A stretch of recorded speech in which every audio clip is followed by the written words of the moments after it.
Qəbir əzabı varmı? Quran-ı Kərimdə ölüm və yuxu arasında dərin bir bənzətmə aparılır. Zümer 42.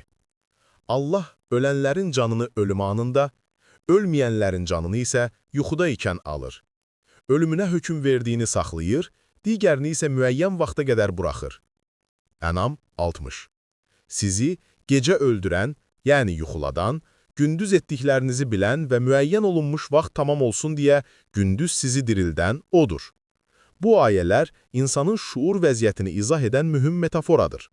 Yuxu, insanın məddi aləmdən qismən ayrıldığı, zaman və məkan hissini müvəqqəti itirdiyi bir haldır.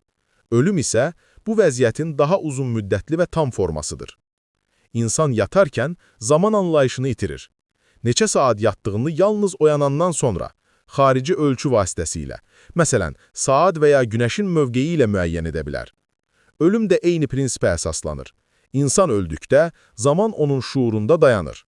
Qiyamət günü dirildikdə isə keçən yüzilliklər, hətta minilliklər belə onun üçün yalnız bir an kimi görünəcək.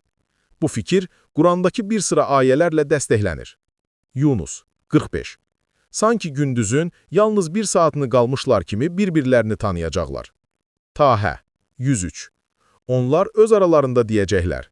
Yəni dünyada cəmi 10 gün qaldınız. Rum 55. Qiyamət qopduğu gün günahkarlar yalnız az bir müddət qaldıqlarını and içəcəklər. Əhqaf 35. Vəd olunduğunu gördükləri gün gündüzün bircə saatı qədər qaldıqlarını sanacaqlar.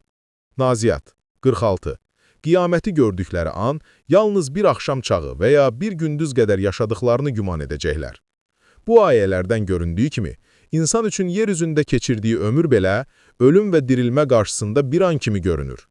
O, dünyada yaşadığı həyatı müəyyən qədər xatırlayacaq, lakin ölüm halında zamanla əlaqəsi kəsildiyi üçün heç bir şeyin fərqində olmayacaq.